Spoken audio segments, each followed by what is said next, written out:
Hortik ezin dugu faltarik egin ahal izan ezkero.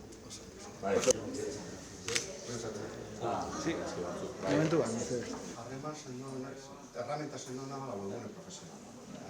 Bereskariak egiten ditu bezaloak eta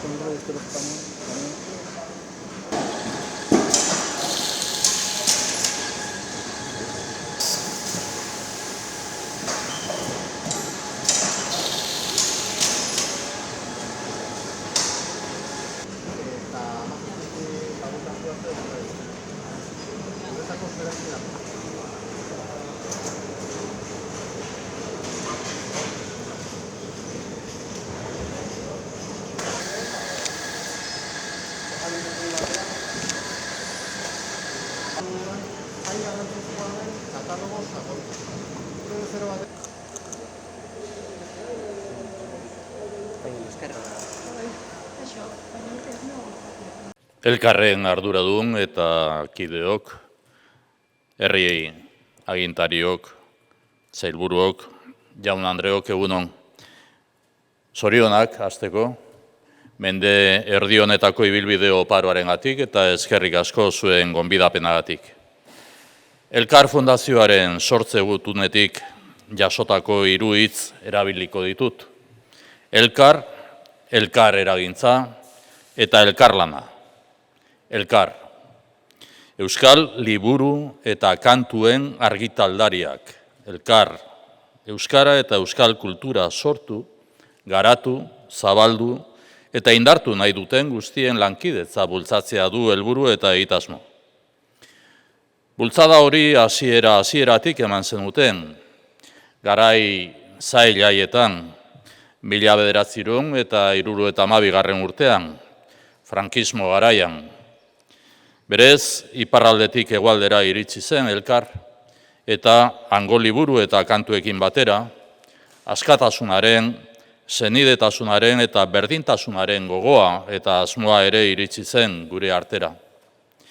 Elkar eta elkar eragintza. Euskara eta euskal kultura izan dira elkarren ardatza, egitasmo eta helburu nagusia, baina ez bakarra. Hasieratik izan duzue argi kulturaren aldeko lanak enpresa egitura sendo bat behar zuela oinarri. Kementsu saiatu zarete horretan. Kulturaren arloan duzuen konpromisoa baztertu gabe, enpresa ikuspegia sendotu duzue zentzurik hoberenean. Inbertsio ahalegin handia egin duzue. Sorkuntza eta kultura industrien arloan Euskadin dugun enpresarik garrantzitsuenetako bat zarete. Eta garrantzia handia hartu duzue gure herritik kanpora ere zuen negozio jarduera den eta jardunarin bitartez. Prozesuaren buruan lortzen dituzuen irabazi guztiak gainera enpresa egiturak eta produktuak indartzeko erabiltzen dituzue. Bide batez gaurko honetan, hedabideetan oihartzun gutxi izaten duenetariko albiste bat goraipatu nahi dut. Atzo, EITek, Europako Berrikuntza eta Teknologia Institutuak, Euskampusek, Eusko Jaurlaritzak eta Teknaliak aurkeztutako proiektua aukeratu zuen sorkuntza eta kultura industriak bultzatzeko. Bide honetan jarraitu behar dugu auzolanaren eta berrikuntzaren bidez gure kultura indartzen eta zabaltzen.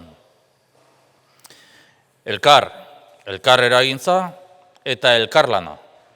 Euskal kulturak eta euskarak guztion konpromisoa, ekarpena, atxikimendua, laguntza behar eta merezi ditu. Elkarrek ez du bere egitekoa bakarlanean soilik ulertzen eta soilki ulertzen.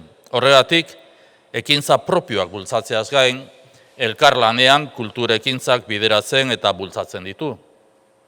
Zuen 50 urteetako ibilbidean, espiritu hori erakutsi duzue, elkarlanaren bidez, hartu emanak sustatuz, eta gure gizartean sormena sustraituz. Jaurlaritzan auzolana deitzen diogu, eta eragile publiko eta pribatuen arteko elkarlanari buruz ari gara hitz horren bitartez. Bide lagun izan zaituztegu askotan elkarlan edo auzolan horretan. Aurrerantzean ere horrela izatea itxaro dugu.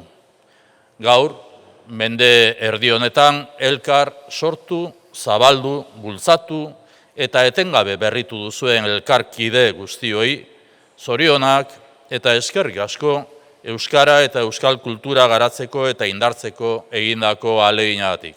Zorionak eta eskerrik asko elkar eta urte askotarako.